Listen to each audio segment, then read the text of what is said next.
Welcome to episode 34 of the World of Screens podcast. On today's show, reviews for Ella McCay, the new romantic comedy from James L. Brooks, and Silent Night, Deadly Night, a 80s homage remake Christmas slasher. If you didn't think that was two movies on opposite ends of the spectrum, well, that is the fucking 11th of December in Australian cinemas. Plus, as always, we'll take a look at last weekend at the Australian box office. I am Nick Labarra, the founder and film editor at World of Screens, joined as always by the AU Reviews, Peter Gray, Rotten Tomatoes certified critic man, Toronto native interview extraordinaire, bellwether critic, and physical media lover. Not a fighter, just a lover. Hey, Pete, how's it going? Nick.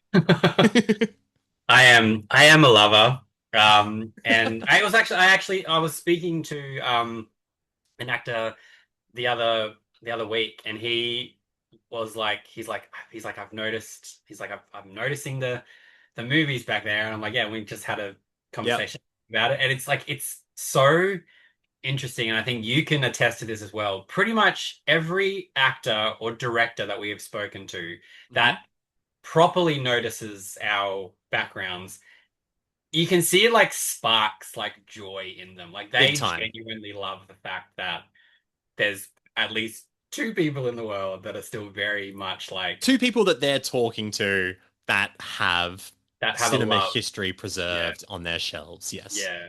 Yeah. And it's always leads to then great chats because they're the guys who go, I was referencing this 1970s movie in my film. And then I go, oh, funny that. This one right here? This one. Yeah. Could you imagine? The amount of times I could go there and just be like, you mean this right here? It's like a magic trick, but with physical media. No, because the movie, there's a funny kind of like throwaway joke regarding Eric Stoltz. Right.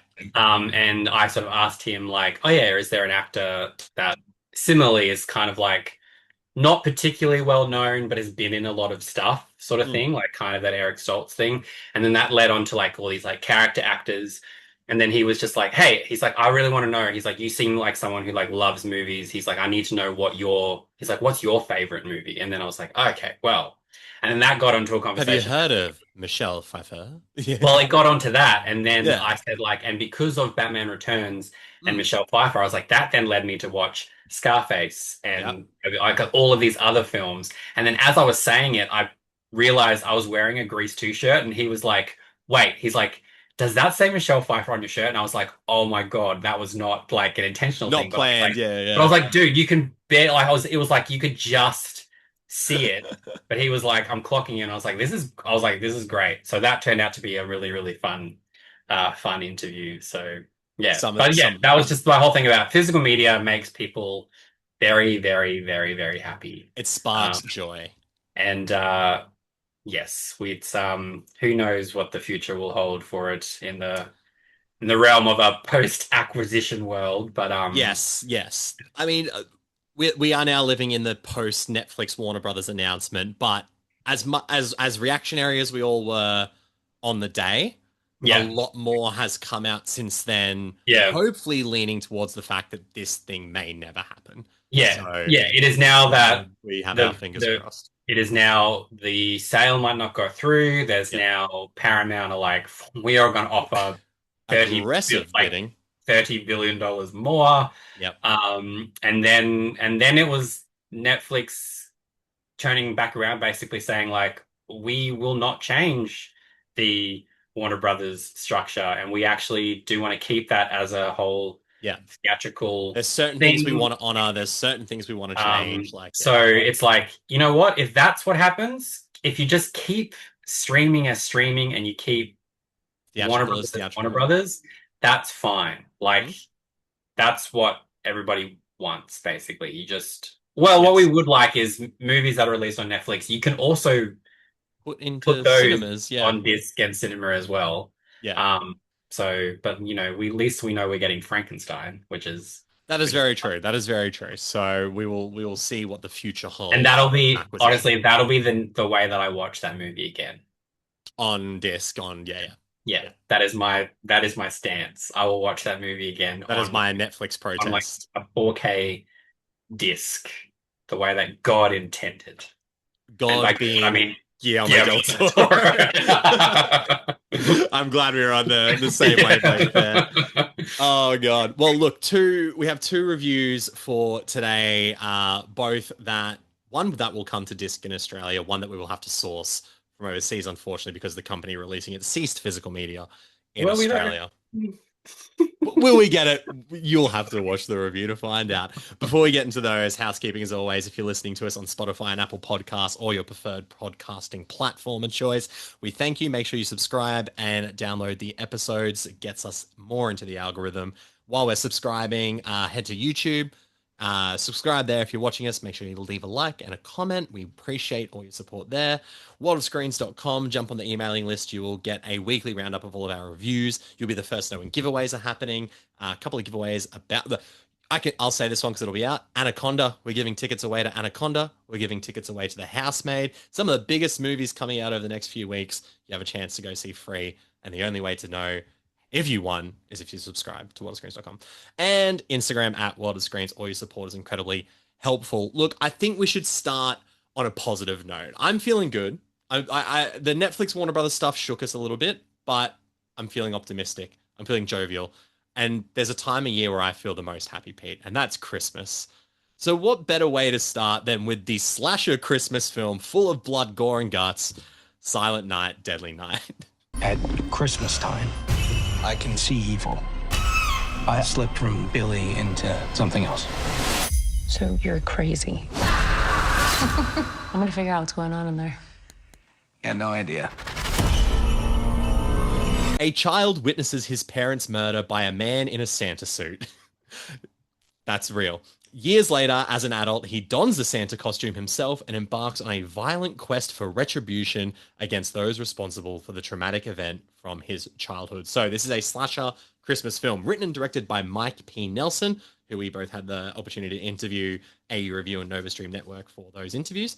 It's the second remake of the 1984 film of the same name, or Silent Night, as that one was called, but it's also the seventh overall installment in the Silent Night, Deadly Night franchise. The film stars Rowan Campbell as Billy Chapman, along with Ruby Modine, David Lawrence Brown, David Tomlinson, and Mark Aitken. Had you seen the original? Are you familiar with the Silent Night franchise? I am familiar with the original. It was Okay. one of those like, oh, this is like a naughty R-rated movie. Right. Let's get our parents to like sneakily rent it for us in our like, you know, Yeah. we've spoken many a time about the joys of going to the video store. And I remember it was like staying at a friend's place for like a whole weekend, Mm-hmm. and it was like, let's get, 10 seven, eight, weeklies for ten $10 or weeklies. something. Yeah. And it was always one of those things where you get a whole bunch of movies and because you just know that you're going to put them down on the counter Yeah. and then that person's parent is just going to like pay for it. Yep. You always slipped in As like a long as the top three were like G D or or PG or PG. M. Yeah. You slipped in an R18 plus, which for the international viewers means you have to be 18 years old to You see it can't in rent the it. cinema. Yeah. Yeah. Yeah. Or Yeah. it's not like this thing where it's like, oh, if someone's over 18, you can take someone under 18. No, you have to be The 18. 18. So you'd slip those sort of things in. And that's how, you saw things like the original Halloween, Mm-hmm. Nightmare on Elm Street. I remember seeing Dead Presidents, which Yeah. is like, that is fucking That's a violent. violent movie. It's a great The, movie, though. the Doom Generation, there are some Yeah. fucked up Wow. shit in that movie. Some great Um, Iraqi when yeah, you're a so teenager I is was like, always so we life-changing. put Silent Night, Deadly Night, and Silent Night, Deadly Night 2, which, fun fact, is basically the first movie just like recapped with like a few extra bits tacked on. Beautiful. But it is where the infamous garbage day thing It's comes into it. garbage day. But yes, I've seen the original first two films. I've seen the Silent Night remake from The 2012. 2012 with Yep. Jamie King. I know that was Yep. in that. But it's no secret that horror movies are a dear to my Yes. heart.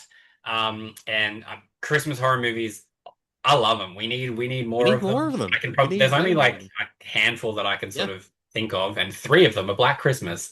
But No, I was excited for this. Like it kind of popped up out of nowhere, sort of. Like Yeah, I do it was remember like hearing it's earlier in the getting year that it was yeah. getting remade. Yeah. And then it was like it's getting remade, and then all of a sudden it was like the trailer's here, and you're But like, then oh it shit. premiered at Fantastic Fest Yeah. to rave Rave reactions. reviews, which Yeah. was great. And And then we Mike saw P. it. Nelson, who, yeah, we both had the pleasure of talking to, awesome, Really awesome fun chat. guy. Really fun chat. This morning, follows me on Instagram. I was like, Yes, hey, yeah.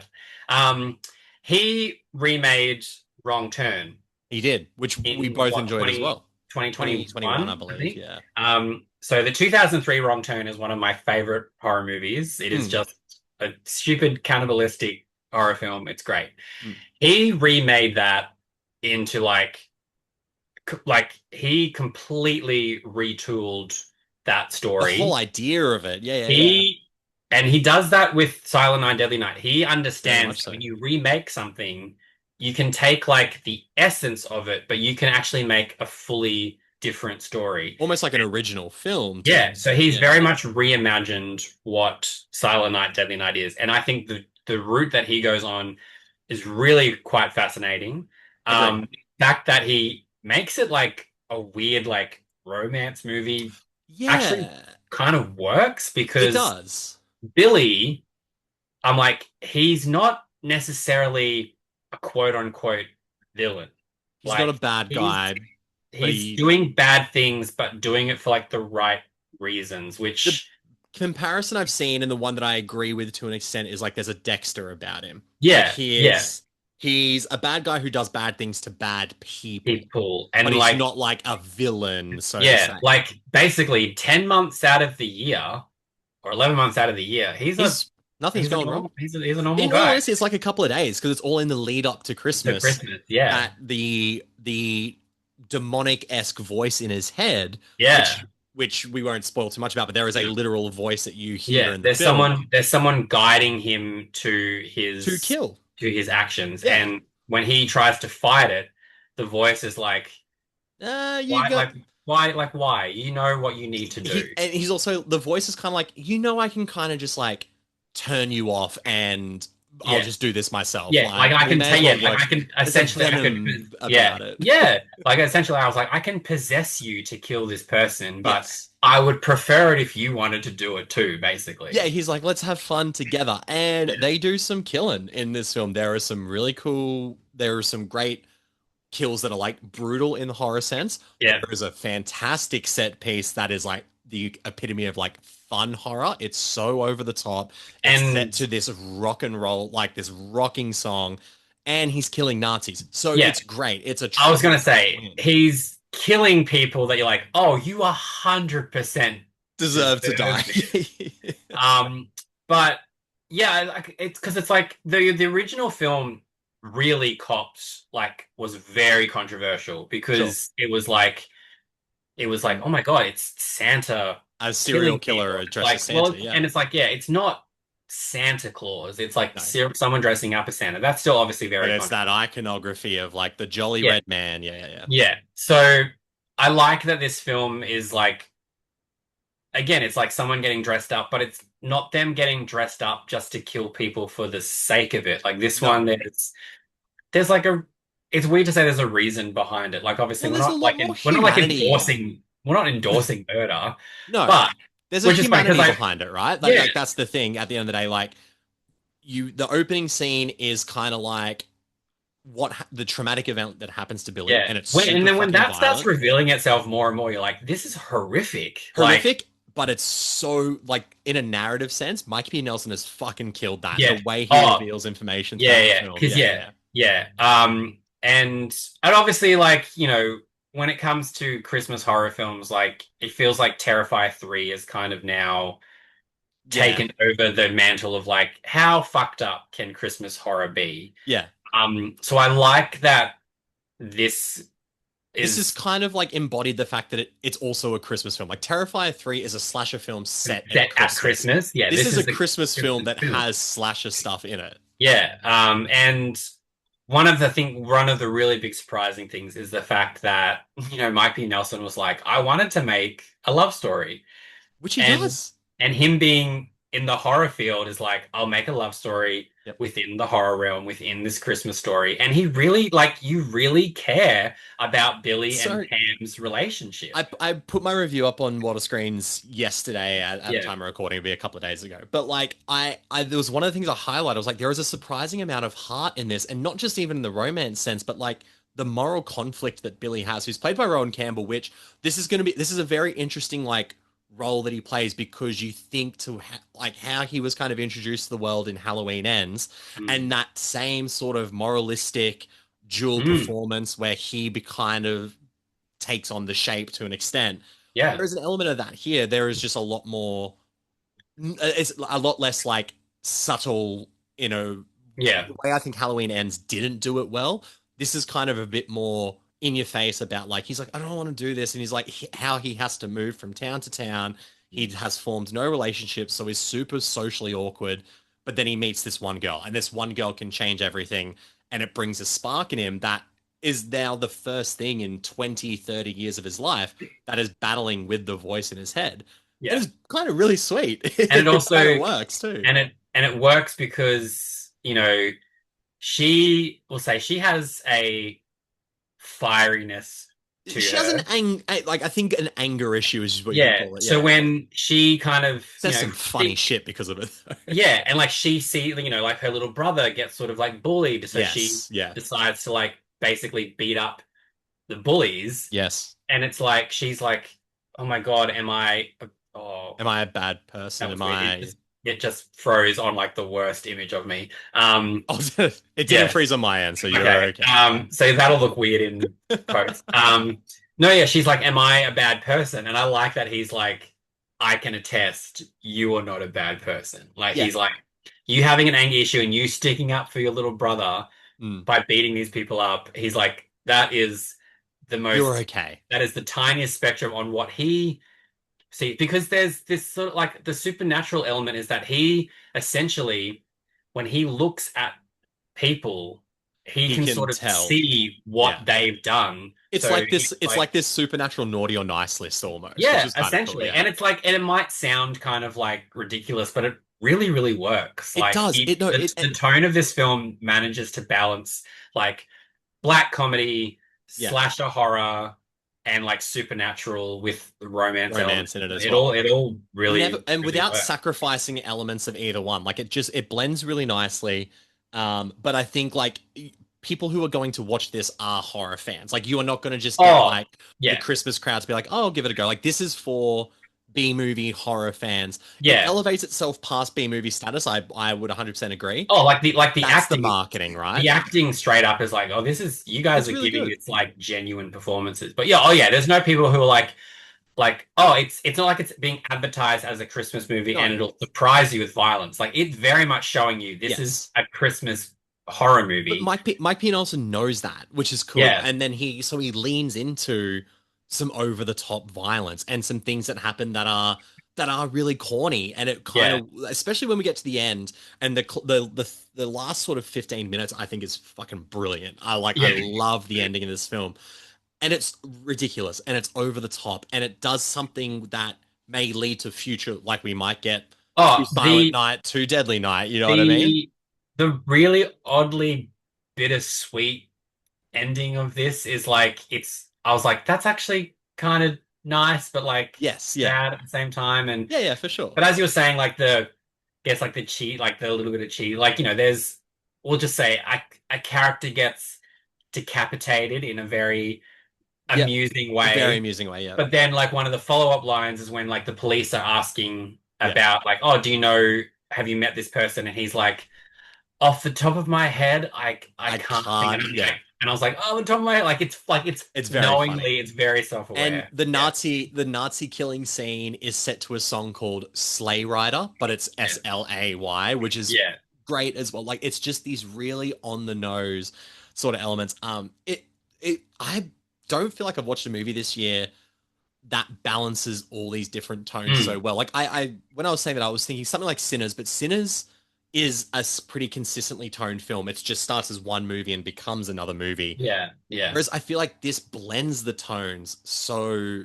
damn well. Mm-hmm. It's not a perfect movie. Like this is probably not one of my favorite movies of the year, but I feel like I appreciated it way more than I expected to when I pressed play on that screener. When I was like, okay, cool. It's like 95 minutes long. It's a slasher film. I'm sure I'm gonna have fun with this. Yeah. And then it worked in a different way than I expected, and I think people will appreciate that. Well, hopefully they'll appreciate that, and you get the payoff with the fun, insane horror B movie blood and gore violence. Yeah. Like, it feels like, we know that we're in this time where horror is just absolutely thriving, and obviously it feels like, horror is kind of like getting to like elevated status. But it's like, Totally. it's one of those things where like sometimes you just want to watch like, it's like this, like, like it's the same thing with like I Know What You Did Last Summer. Like sometimes you just want like that sort of campy, violent slasher movie. We were the only two people in the world who likes that movie, weren't we? I Know What You Did Last Summer. I was like, with that. I was like, really? Like, we're hating on it like that much? This much? Like, wait till you see ELLA MCCAY. I could literally name like 20 movies worse than that. But literally. But yeah, I was have fun with horror. Yeah, I was shocked at the reaction to that. But then the weird thing is people will probably like love this so much more, and good, because totally. It's a fun movie. It's a good independent release. Yeah, it's a good counter programming to like family stuff and action stuff. And and the other thing is like this, we've got this like sixth dimension production company that's kind of like going to be like the horror offshoot of Studio Canal, which I think is really, really cool, that there's like a little dedicated horror studio. So I was like, I'm really interested to see what they do next, and hopefully enough people turn out to this that it becomes successful enough, because I can't imagine this cost too much. No, I don't have the number with me, but yeah. And it's like opening and a good weekend, because obviously from next week onward it's like Avatar and it's blockbuster season. So, hopefully it sort of picks up a good little audience. A little bit of traction. And it seems to be like on everything I've seen from reactions from horror fans, especially, they're all really, really loving it. So, and it's quite high on Rotten Tomatoes as well, as like in the 80s, I believe. So like it's good. It does. I think that's exactly right. It does what it says on the tin. Yeah. But once you open the tin, there's a little bit more in there that gives it a bit more substance, which I think is cool. So it's not something you see with a lot of like B horror slashers. Yeah. And then if you're ever worried that you're like, oh my God, is it gonna like start being too much of a romance movie? You'd be like, no, because then he's going to slaughter a whole bunch of Nazis. And exactly. Oh, that's what that this is. Scene is worth the price of admission alone. It's like it's like an almost 10-minute scene where it's just pure carnage. And it's also like once he enters that room, you're just like, oh, shit's about to go down. Yeah, like it's great. Very exciting, very exciting. That's Silent Night, Deadly Night, a movie that we hope to see in the box office top 5 next week when we talk about it. And speaking of that, Numero box office coming back through to give us the top 5. Hey, how does he do it? Hey, how does he do it? But yes, Numero box office supplying the Australian top 5 at the box office. We normally do the 5, but it is worth pointing out Eternity opened at number 8 with about $350,000. Look, I get it, but I mean, for a little movie that kind of, I'm happy it at least cracked the top 10. Yeah, people went and saw it, and the people I've spoken to who saw it really enjoyed it. And I was at a birthday dinner last night, and someone was like, "Oh, is that Miles Teller, Elizabeth Olsen movie out yet?" And I was like, "Yes." And by the way, it's fantastic, and you should go watch it in cinemas right now. So people are picking up on it, which is good. Let's hope, maybe be one of those nice ones that has like small drops and hangs around a little bit.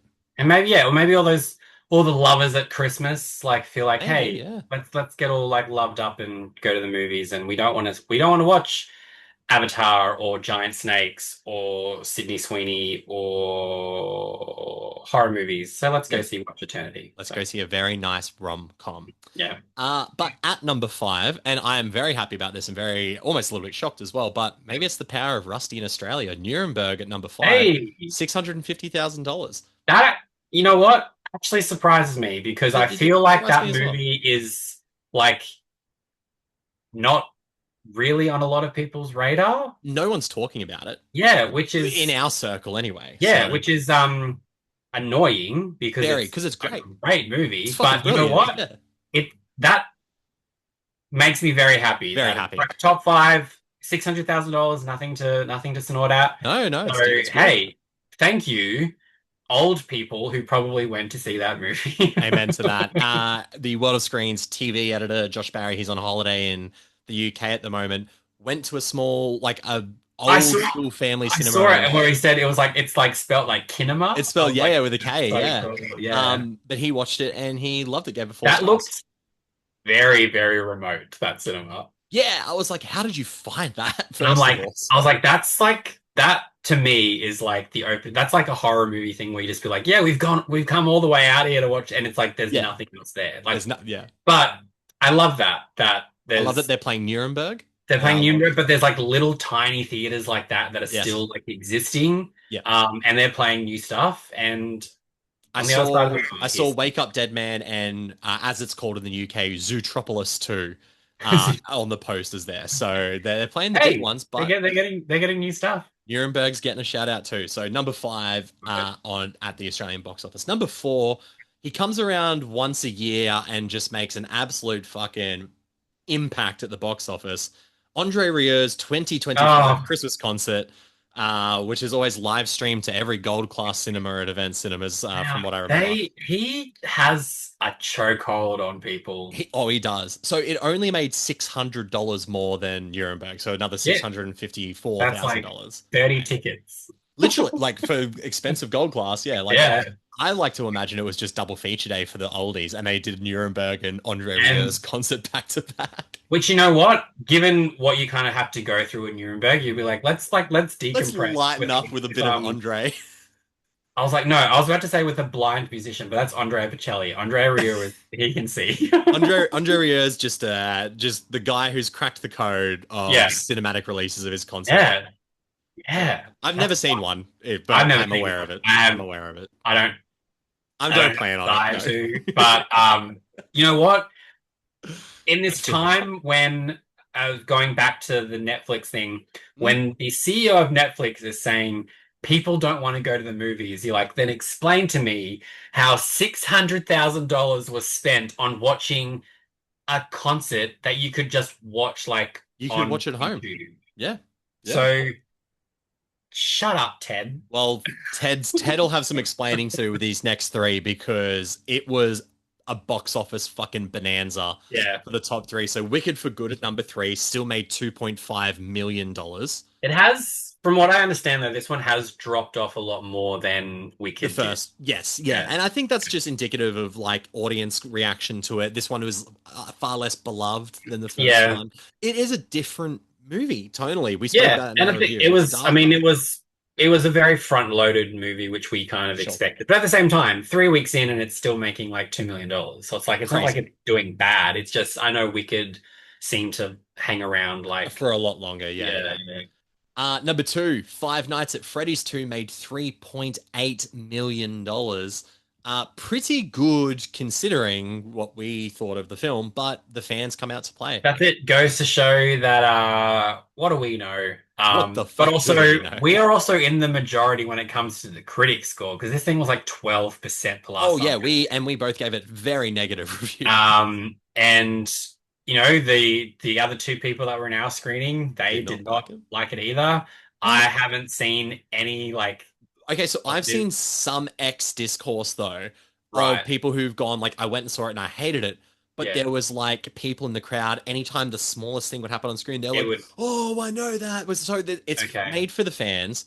Yeah, if they're having fun with it, and they're obviously paying 3.7 million Australian dollars. Well, and it made like $63 million in the States, so $30 million budget. So I was like, so Five Nights at Freddy's 3 is confirmed. Is absolutely coming. Will we see it? Yes, absolutely. And do we want to talk to Emma and Josh and everyone and Elizabeth? Everyone else? Yes, great. 100%. I would talk to them all because you know what? Yes, Emma technically came through in that this film is scarier. It is scarier. It is bigger. And they gave them what the fans wanted. We just happen to not be in that demographic. But and that's okay because not every movie's made for us. And we're not gonna, you know, I know that we're saying we didn't give it positive reviews, but at the same time, we're not begrudging people that went to Fuck this. no. Like, that's This is a amazing. celebration. That's $3.7 million amazing. That is movie made incredible. $3.7 million in a And time. at number 2. Number 2, in a time when we keep being told no one wants to go to the movies. So Exactly. yeah, we do. So yeah, awesome. And number 1, no surprise, because it is on fast track to become the biggest movie of 2025. Zootopia 2 made $4.1 million. I think they believe at the end of next weekend it's going to be $1 billion movie, which is fucking crazy. And didn't it make, like, in China it made like Huge something ridiculous, but this thing was already at like $500 million like after its first weekend. So it's like, already, oh, here we go. It's the number 4 movie in the world. It's already at 917 million. That's wild. Worldwide. So what's the number 1 grossing film? Oh, it's Lilo and Stitch at the moment. It's Neja 2 technically for the world, right, 1.9 billion. Lilo and Stitch, though, is the only American film to have made it. Right. But Zootopia 2 will make that this week. And then, because Minecraft was the high 9s, wasn't it? 950, yeah. Right, so this will overtake this. Will, yeah, for sure. So yeah, Zootopia 2, just the juggernaut, absolute fucking juggernaut. I can't believe it. I genuinely can't believe it. But it's the same thing. It's like it took, you know, it's like Moana 2. Yeah, true. Yeah, that's a good point. So long. That was going to be a fucking TV series, and then that thing made $1 billion. But you know what? I'm okay with this because it gets people into the cinema. Yeah. But at the same time, it's like that weird thing of like, no one's talking about Moana 2, despite how much money it made. I don't see Zootopia 2 hanging around the conversation. Neither do I. I think I never want to, I'm not yucking people's yums. I think it's been severely overhyped. A lot of people, I've seen people call it their favorite movie of the year. And I'm not saying you're wrong for feeling that, but I'm just like, I just can't be like, did we watch the same movie? But it also depends, what other movies have they seen this year? True. No, that's a good point. That's a very good point. Like, I would, you know, yeah, again, like, if you want to think the guy who saw Hamnet and called it the best movie ever made. If you want to say Zootopia 2 is the best movie you've seen this year, cool. But I would just be like, what else have you seen? Yeah, for sure. Because something tells me you haven't seen a lot. Potentially, yeah. I mean, in fairness, this was some critics on Twitter as well who have gone like, this is... Okay. But you know what? Like I said, just because it didn't hit with me doesn't mean it's a bad movie. Like, it's a completely fine film. And I'm not shocked it's making a lot of money. I'm just like, to get to close to $1 billion this quick. So soon, yeah. Second week of release, or third week now to make $1 billion. Again, I think now I think at this point, any movie that does well is just going to be like, just a confirmation that the streaming is not necessarily what everyone wants. Because this movie will still be number 1 on Disney Plus when it comes out on Disney Plus in like March next year. Yeah, you'll be, it's still $1 billion movie. Yeah. Think about because it's one of those things where it's like people want to leave the house for a reason. Yeah. And families are probably like, look, we've been inundated with K-pop in our house. We want to go to watch something else. So they'll go to Zootopia 2. So yeah, just keep going to the cinemas, people. Amen to that. The fact that like that means the top 10 films essentially made like $10 million collectively. Yeah, pretty much. So yeah, the top 3 made 10 million collectively. So that's like a massive. That's win. Huge in the Australian box office. That's fucking massive. So it's super exciting, and it's definitely worth celebrating as always. Thank you to Numero Box Office for that. That will probably be the last one for the year because Pete and I are going to pre-record the next few episodes before the box office numbers come out. So we'll do another box office. We'll return to the top 5 in the new year, and we can look back at what performed well over Christmas. Because contrary to popular belief, Pete and I like to sleep, and I think we're going to try and do that over the Christmas holidays. It would be really, really nice. It would be really, really nice to sleep, to watch the copious amounts of movies we've both watched, and to shut these down. Turn it off. Just for a little bit. Just for a little bit. But before we take that break, Pete, What a what a way to end this one. This could potentially turn. I don't want to talk before it's happened, but this could turn into one of the most fun conversations we've ever had on the podcast. We're going to review Ella McCay. Hi, I'm the narrator. Some people get born into stable, loving families. Then there's the rest of us. Wait! I don't want to act as though you were just retiring today, when really you're being forced to leave because of multiple relationships with women who work there. That is one legitimate point of view. What do you mean? Is there another? I'll never forgive you. An idealistic young woman juggles her family and work life in a comedy about the people you love and how to survive them. So this is a comedy drama film written and directed by James L. Brooks, probably very, very famous in the comedy drama genre for filmmaking, arguably most famous as one of the masterminds behind The Simpsons.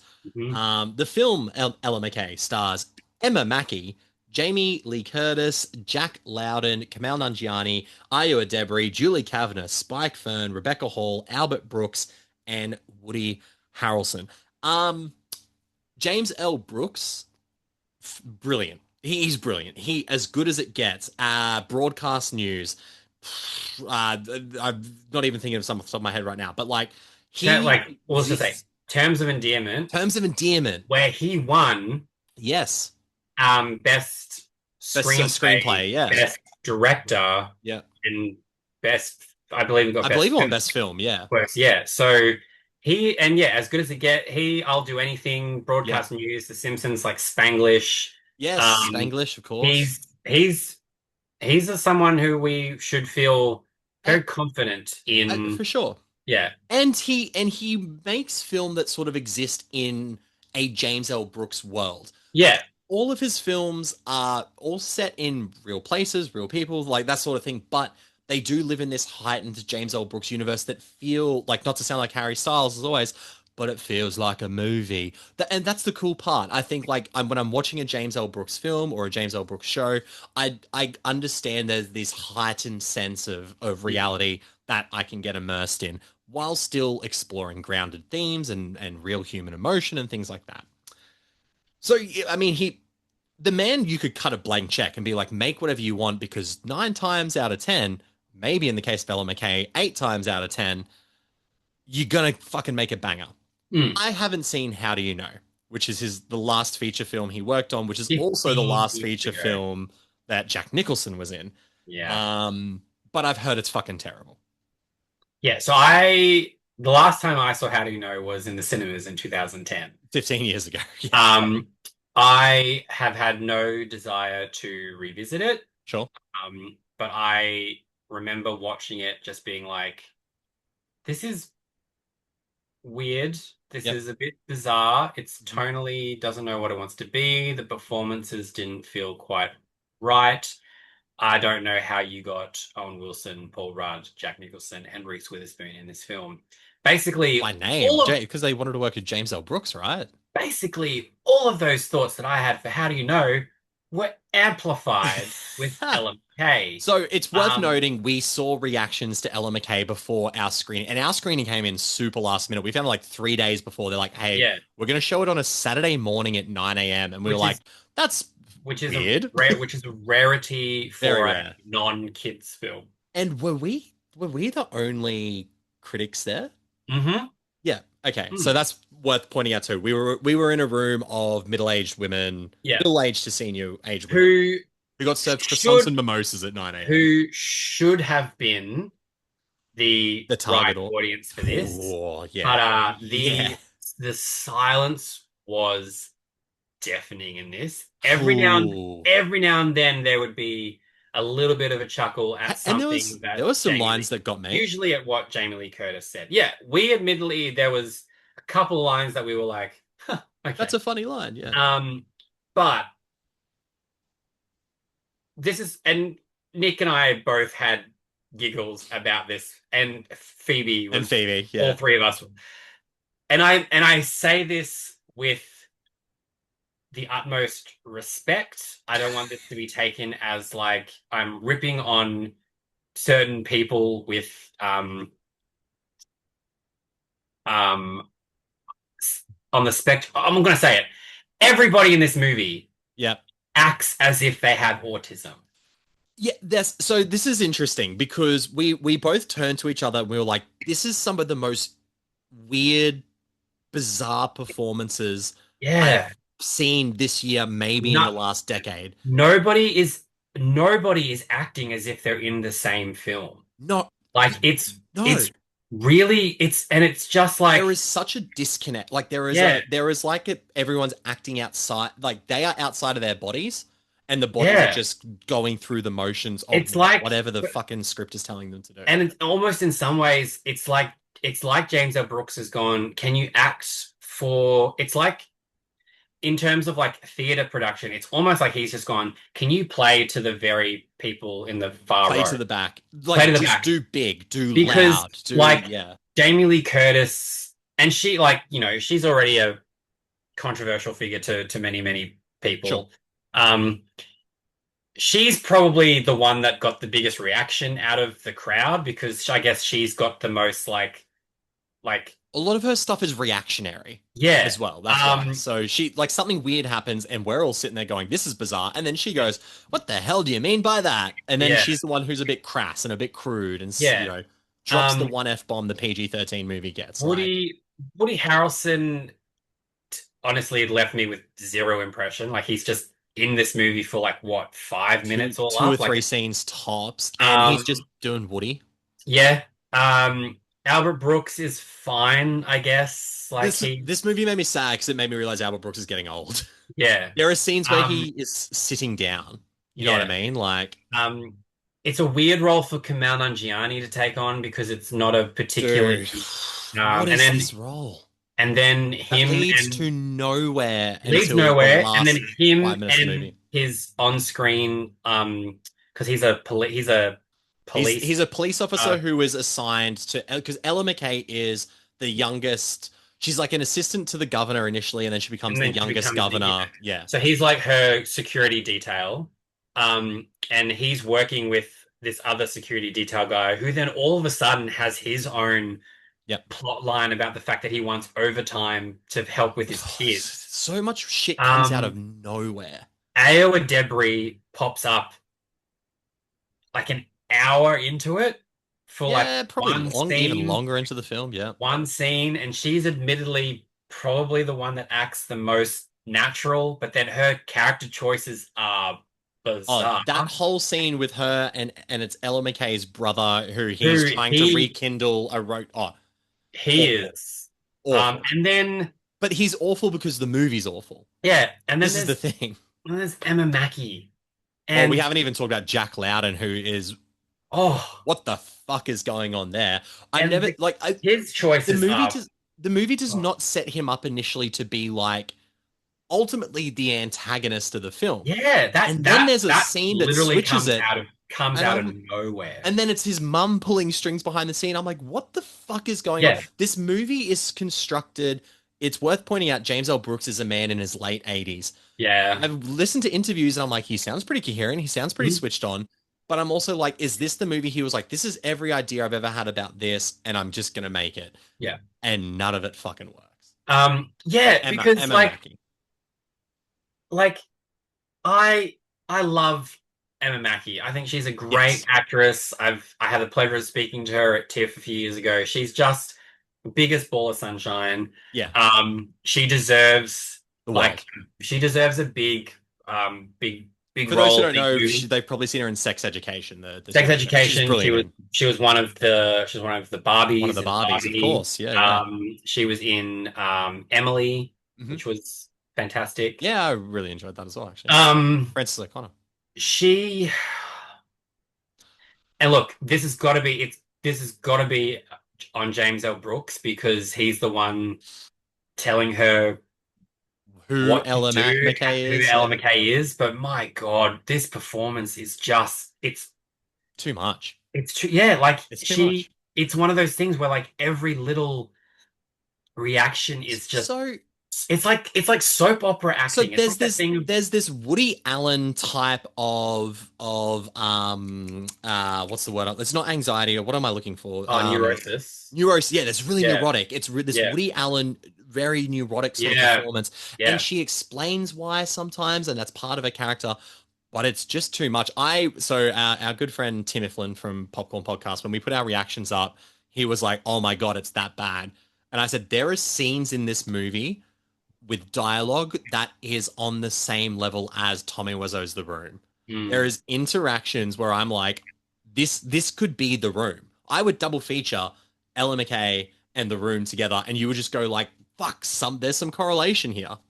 It's like that thing of, we've heard how certain movies made for streaming, like they like exposition because Sure. it's like if someone's not paying attention, they can then like They're hearing it. They're at least like taking in the information. so Yeah. a lot of the dialogue in this is like that, where it's like, let me just walk you through what's happening and how I'm feeling. Like we don't need like we can No, we we get can, it. We know well, what's going on. in But fairness, I didn't get it for this well, movie because yeah. what the fuck is this thing But about as well?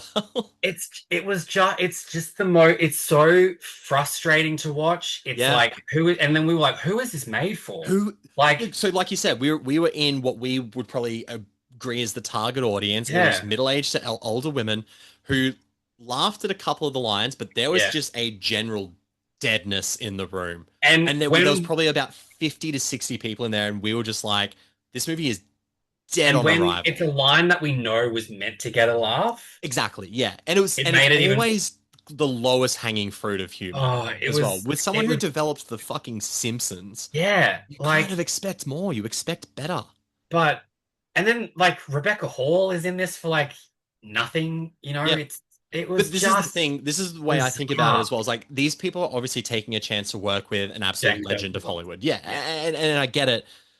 Are they thinking like, oh, that's unfortunate that it's this fucking script, Ella McCay? Maybe. But like, was it But one of they're those giving things it where their like, all. but like then maybe is it one of those things that in the editing room it's just come like, do they not, This when movie they're like, does not flow you don't know when you're getting Yeah. directed what, it's That's true.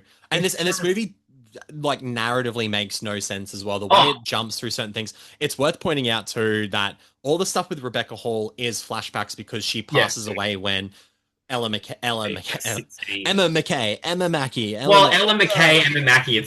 it's too similar. yeah. Ella McCay's mum passes away, but it's it's Emma Mackey playing Ella as a teenager, just with a different hairdo. With And bangs, maybe basically. I think maybe they've put like a slight filter on it, but it's like she looks the same. But she looks the same. And at the start, I was so fucking confused. Yeah. The only way I knew it was a flashback is because Woody Harrelson had hair. And the brother and the brother is like 8 years old. That is true. The brother is younger, but it still took me a little bit to click because it makes there's no narrative cohesion, and it is just jumping from bit to bit. And like you said, then they add the Kamal Nanjiani plot, they add the other state trooper plot, they add Jack Loudon's mum's plot. There is a funny scene between Jack Loudon's mum and dad that I thought was like earned actually a decent laugh in the pizzeria where and he's like dad's just oblivious to and everything. he's like, I love you, and she's like, thanks. Yeah. She's like, thanks. Yeah, and it was really well delivered. This movie's chaos. Yeah, but and not in like a fun way. No, like when you were talking about Jack Loudon becoming the antagonist, like it was so annoying because like because she's saying how like she's I'm the governor now. Mm-hmm. You're the governor's husband. Yep. We were using so they get like an office. Mm-hmm. And she was like, we were using that office to have sex because we never get to see each other. And she's like, so like technically I didn't think we were doing anything wrong, but apparently you're not allowed to use. Yeah. And then she's like, a news reporter knows about this and he's going to like expose me. Yep. And then Jack Loudon is like, I'm the one that told the reporter. And he's like, so all we need to do is, give him a check and he'll get rid of it. But this is a whole plot line of the film. Like the thing that like annoyed me the most about the thing that annoyed me the most about this was like he's the one saying like, oh, I told the reporter. So then when she's like, I'm going to get ahead of this and I'm going to announce to everybody like, yeah, me and my husband had sex. He then is like, how dare you do this without consulting me? And the whole time I was like, you literally like tipped off. It was just like It you were makes the no one sense. you were the one that started this, and she Makes literally no is sense. helping. It's just it's so, and then he just becomes the villain for like Yeah. no reason. Yeah. He's like, I'm the governor's husband. I deserve a title. And the Yeah. mum's I don't like, want to just be the first husband. I want to, yeah. even though at one point all he's happy about is like, oh my God, we get to like live in this house and I can do whatever we This want. mansion. And then the mother's like, you know, you can be like, she should give you a title like Well, the mother who state just head, pops head. up halfway Yeah. through the film. She's like, you should be like head of security. That's how this works. Like, it's just the most. It's infuriating. Yeah. And it's not just because the characters are infuriating, it's because No. it's so bizarrely and so chaotically written that Yeah. there's no moment where you even get a chance to go, let me try and piece something together, because then James L. Brooks just adds some other fucking thing in there where you just go, I don't know. I wrote in my reaction, I was like, so many times I asked, who the fuck is this for and why do I care? Yeah. And I just Like, didn't. This might be the worst movie I've seen this year. yeah, I was like, at least Five Nights at Freddy's was. At least there was some shit in there I could be Right, like, all right, they easy. did something here. Like, it's like basically like Smurfs, Hurry Up Tomorrow, and Ella McCay are like And fighting. I've only seen Ella McCay, so maybe I've got to get Smurfs and Hurry Up Tomorrow to really But like see the it. other thing was like, because I remember briefly hearing about Ella McCay, and someone said that the plot for it is that she eats a pot brownie, and then through circumstances becomes the governor. Great. And I was like, but I heard that premise and I was like, that's actually kind of That's funny. that could actually be kind of fun. Like, it's like almost like an You could have Adam like a Scott hijinks. Yeah. Adam Scott Parks and Rec thing where you're like, she Yep. takes the pot brownie, Yep. she somehow does something that everyone is like, oh my God, Ella McCay, and then she wakes up and it's like, you know that you're in the You're running the for governor now, yeah. That, and then I was watching it the whole time going, none of this is happening. And then there's the scene where she eats like a pot cookie, and I was like, that's not what this is. And I was like, so I don't know if that person like only heard about certain things and put that together as the plot. Or were they just like half watching a screener or something? Like, yeah. I was like, it's this not the movie case. makes no sense. I do not know what it wants to do. I'm kind of fascinated to see if anybody, like if any of the actors talk about it, like if we get a press tour. So intrigued to see if there's press for this. Like, or if it's one of those movies where in a few years' time they'll be more like, yeah, that's just not the movie we made. Yeah, because for sure, I'm like, to me, this is going to be like one of those like under 20% Rotten Tomatoes. Surely it has to be. Yeah, I can't see anybody like really. And we won't find out because the embargo is the day of release in Australia. So, but also the fact that like the other early reactions that we've seen have all been like, this is the most bizarre movie. Like we've seen some weird shit this year, and this is just weird. But in the most and like not it's fun, not enjoyable. No, it's like you're just genuinely baffled as to what led people to make this movie. 100%. Chaos. Yeah, this is just I don't know who this is for. I don't know what it's about. And like I still don't think I Nick sat through all hour and 55 minutes of it. Like I still don't think Nick and I are properly over it. But are properly getting across like just how weird this is. It's just But hey, shout out to 20th Century Studios for putting on the screening, because like, I probably wouldn't have seen this movie any other way. I'm not mad. I would have watched it on the Thursday of release, but like I'm glad I just got to do this and just it's done. I now live in my post Ella McCay world. Ella McCay world, yeah. How exciting! Truly bizarre. Truly bizarre. But yeah, and I don't. Yeah, I just don't. Yeah, like I said, I just don't know how else to get across the fact that this is just the most bizarre movie of the year. There was a small part of me that was like, oh, I wonder if like this is going to be one of those ones that like gets in a sneaky like Golden Globe nomination. Well, that's for sure. Before I saw it, it was like, this seems like an actual proper like comedy, a push, like an adult movie. It's like an adult comedy. It's like got such great like pedigree actors in it, and I was like, maybe it'll be like a pedigree filmmaker, and maybe it'll be like Emma Mackey gets a Best Actress, or Jamie Lee gets a supporting, or but yeah. then you watch it and just go, no, there's a reason that this has been completely shut out. Doesn't seem to be on like the critics anywhere. Anything. And obviously the Globes nominations came out today. There's not even a fucking sniff of it. This didn't play at any festival, which is never a good sign. No. Especially because 20th Century Studios and Searchlight, like obviously it's like same but different company, usually put all their shit into a festival. Yeah. Like around this time of year. So yeah. So it's almost like, nothing for ELLA MCCAY. They like saw a cut of this and were just like, let's just cut our losses. Let's just get away from it. So yeah, it'll be really interesting to see how this does at the box office. I have a funny feeling, Pete, that this is the first and last time we will probably ever fucking talk about ELLA MCCAY on this podcast. Yeah. I just have I reckon this will be the last movie for James L. Brooks. I agree. Only because I was shocked he came back after How Do You Know? Like How Do You Know seemed like it was kind of like definitively the end. Well, he'll be writing on the Simpsons movie too. Yeah. But it's not like a James L. Brooks movie. Yeah. But to wait 15 years and to have this, and then also to be at his age, you're like, I can't. Not great. Really, really disappointing when you look at everything that he's made. Yeah, for sure. How Do You Know? But even How Do You Know in comparison now seems like absolute goals. Was it really that bad compared to this?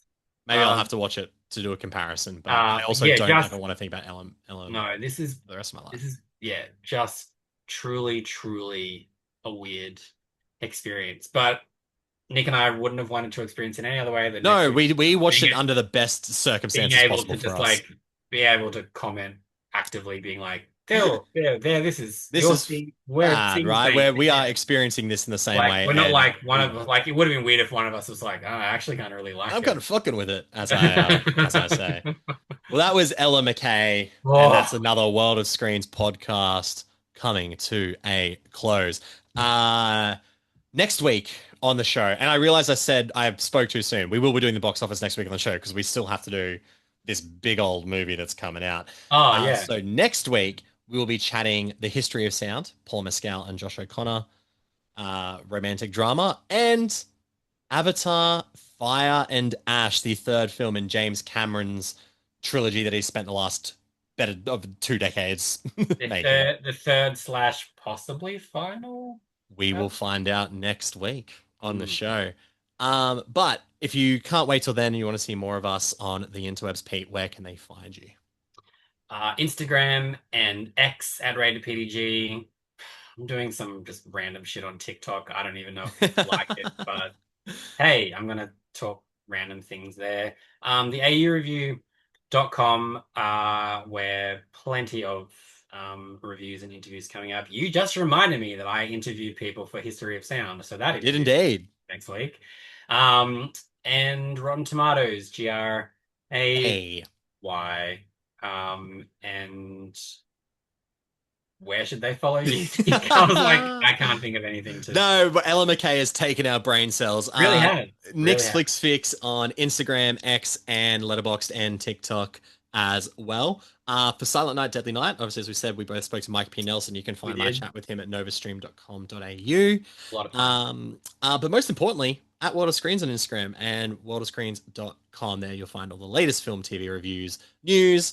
The awards articles are ramping up because we have nominations. We have awards that have already been handed out to Gotham. So much stuff going on in the awards space. But thank you all for listening, as always. And we will see you on next week's episode of the World of Screens podcast.